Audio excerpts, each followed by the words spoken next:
최근 어떤 선생님을 이제 만났는데요. 그 선생님께서 저에게 상당한 관심을 가져주셨습니다. 그 관심이라는 것은 저의 보육원 생활을 통해서 교사가 된 이러한 책 내용을 보면서 감명을 받았고, 또한 저의 삶을 통해서 조금 더 보육원 아동들이 이해하게 되었고, 그러한 이야기들을 하면서 저에게 좋은 말씀을 많이 해주셨습니다. 그래서 저는 이때다 라고 해서, 그러면 저랑 함께 보육원에 함께 가봅시다, 후원을 합시다, 관심을 가져봅시다 라고 얘기를 했더니, 그 선생님께서는 그 지인은 난 못 가겠다, 보육원에 못 가겠다 라는 말씀을 하셨습니다. 한마디 하셨습니다.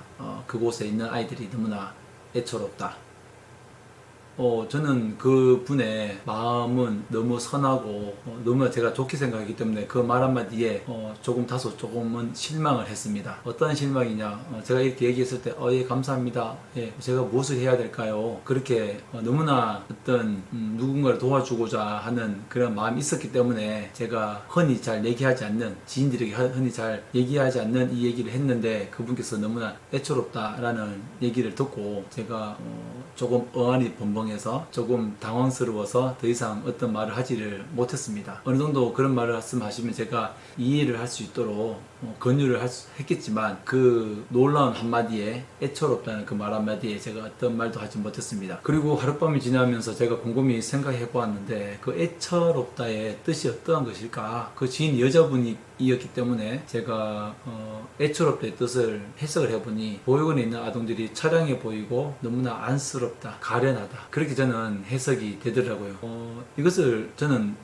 그제서야 이제 그분이 받아들이는 그러한 아주 너무나 큰 그러한 감정을 제가 조금 이해가 됐습니다. 단지 작은 어떤 애처로워서 보육원에 봉사를 못 가겠습니다, 후원을 못 하겠습니다, 그렇게 생각한 것이 아니라 너무나 큰 그런 어떤 감당할 수 없는 그러한 동정의 연민의 마음을 가지고 계시는, 어떤 선한 마음을 가지고 계신, 선한 마음이라기보다도 인간의 어떤 그러한 자연스러운 마음을 가지고 계셨던 것 같아요. 그래서 애처롭다는 그 말 한마디가 처량해 보이고 안쓰럽고 불쌍하고 가련하다, 이러한 것들을 생각했던 것 같습니다.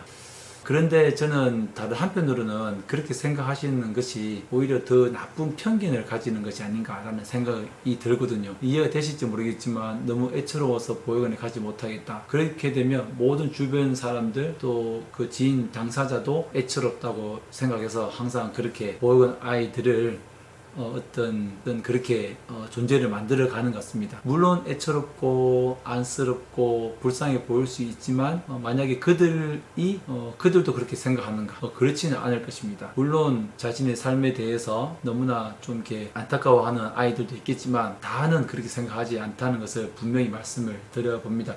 그렇기 때문에 우리가 좀 더 편견을 가지지 않기 위해서는 그 애처롭다는 마음을 넘어선 더 고귀한 마음을 가지고 보육원에 대해서 한번 찾아가는 것이 좋다고 생각을 합니다. 많은 애석함도 있겠지만, 그 이해할 수 있는 마음, 그 아이들을 바라볼 수 있는 마음, 그 마음이 좀 달라져야 된다, 변해야 한다 라는 생각을 합니다. 마음이 변해야 한다는 것이죠. 보육원에 찾아갔을 때 이 아이들이 또 상처를 받으면 어떨까? 하지만 그 상처를 받은 그것을 통해서, 그것을 두려워한다면 그 일을 통해서 또 다른 누군가는 상처를 주는 행동을 안 할 수 있기 때문에, 우리가 애처롭다 이 말 한마디로 자신의 어떤 그 다른 부분을 포장하기보다는 편견을 바꾸기 위해서라도 우리가 조금 더 후원을 하고 또 보육원에 관심을 가져야 된다고 생각을 합니다. 우선 그 지인께서는 애처롭다는 마음을 가지게 된 원인이 있었습니다. 이 원인을 여러분이 아셔야 되는데, 그분께서는 20살 대학생을 할 때 보육원에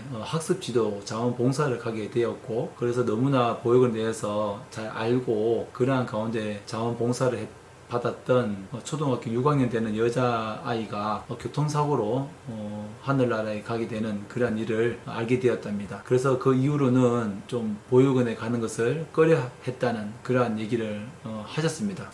그렇기 때문에 제가 보육원에 대해서 한번 찾아갑시다 라고 했을 때에 조금 애처롭고 또 마음에 또 여러가지 고민이 있었던 걸로 보여집니다. 일단은 우리 주변에 어디를 보더라도 아동 양육 시설이 있는데 또 우리가 주어들은 우리가 어깨너머로 들은 보육원에 대한 그러한 생각들로 인해서 우리가 보육원에 대한 다른 편견을 가지고 있지 않은지 우리가 한번 고민을 해 봐야 하고, 불쌍하고 안쓰럽고 차량해 보이고 너무 안 돼서 보이고 그럴 수는 있습니다. 이것이 사실이기도 합니다.